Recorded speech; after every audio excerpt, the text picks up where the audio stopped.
Celebrate the life and words of Dr. Martin Luther King with the Springboro Pastors Association on Monday, January 16th.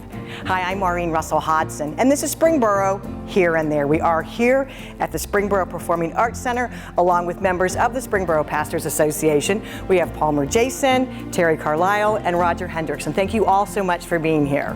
Thank you.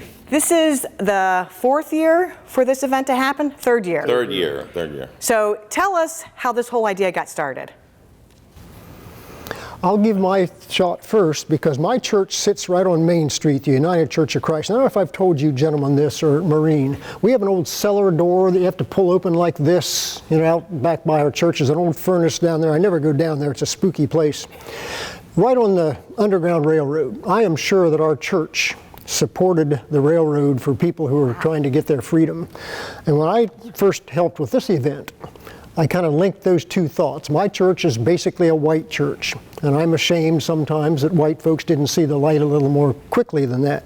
So that door out there, that reminds me that today, when we hear Martin Luther King's voice, which we'll hear Monday, should inspire us all to be equal. One person should not own another person then or in 2023. So I'm inspired by what we do. If you come to this event in this nice warm spot, no matter if it's cold outside, you will hear the voice of Martin Luther King talk to you about freedom.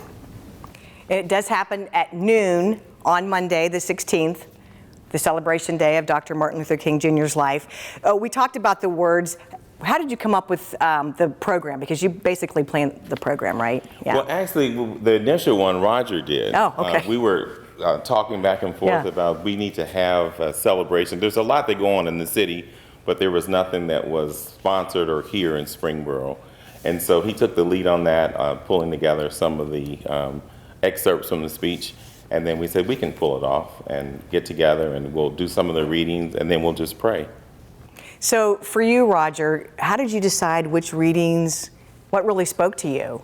Well, for years, Dr. King has been a hero of mine. I just am inspired by his courage to stand up against injustice during his lifetime and the opposition that he, faced. And yet, the thing that really inspired me, years ago when I was in seminary, I bought a book of just Dr. King's words, his speeches, and I've just found it inspiring. Every year for years, I've gone back and read one of his speeches during Martin Luther King Day. And to be able to celebrate with others, to remember that it's not just a holiday that we don't have to go to school or go to work or get mail or go to the bank, but there's something very significant about this hero who stood up and fought against injustice and envisioned a better world. And I think if every generation can stand up against injustice and envision a better world, this world becomes changed by that. And it's a very complex thought, but it's also a very simple message for us. And walk us through with the program, because the program is, I would say, very organic and very easy for people to understand and take part in. Yeah, the first year it was kind of during the COVID environment, and so we actually held it outside on the lawn. It was snowing, as I recall. It was very cold. We had to take our gloves off so that we could get to the script. But people just kind of came when they saw us outside, and that was one of the reasons that we did it outside, not only for COVID, but also for the public exposure. Mm-hmm. And so people just came with their children and who were off, and it's like, what's going on over there?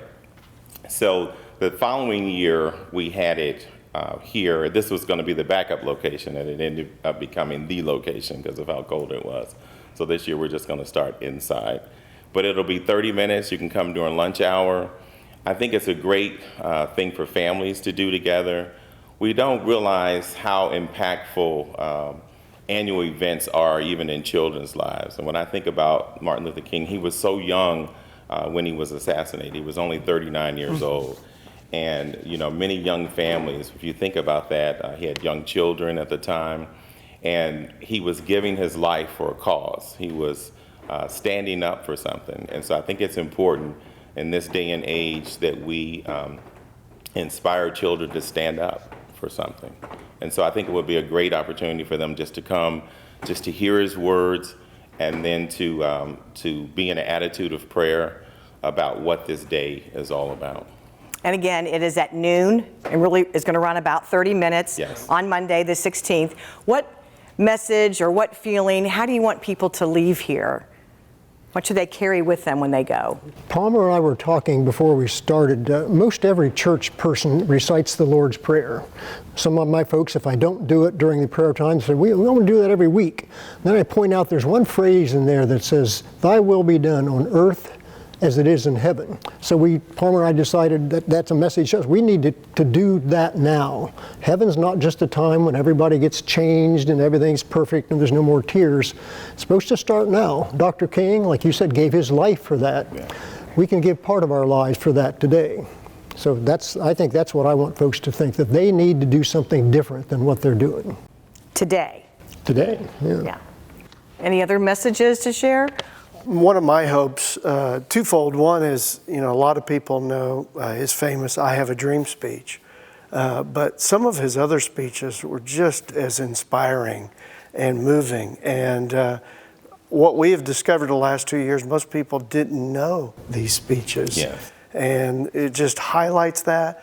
And then my hope is that people will leave here with a desire to be truly unified with all people. Regardless of their race or ethnicity or language or background, and that there will just be a unity within this community and the surrounding area that will really have an impact.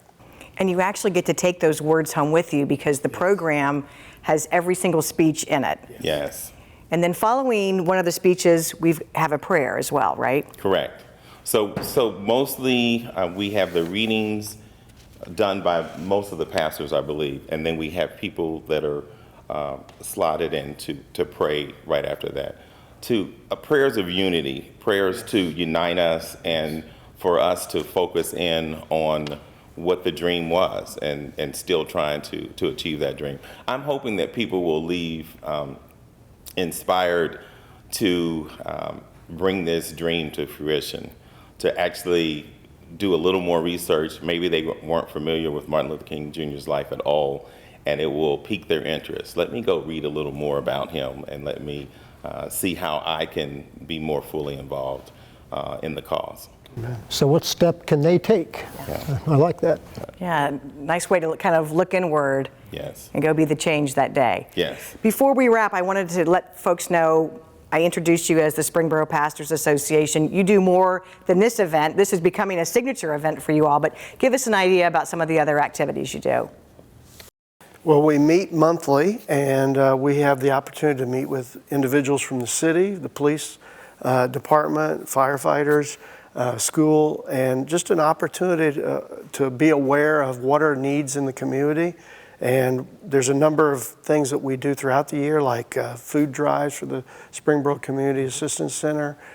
We do a crosswalk right before Easter. Last year, we were even able to pray for Ukraine and the people there. So it's just been really good to see people of faith coming together and saying, under the banner of Christ, how can we make a difference in this world? Well, we're all going to go out and make a difference as soon as we're done with this taping.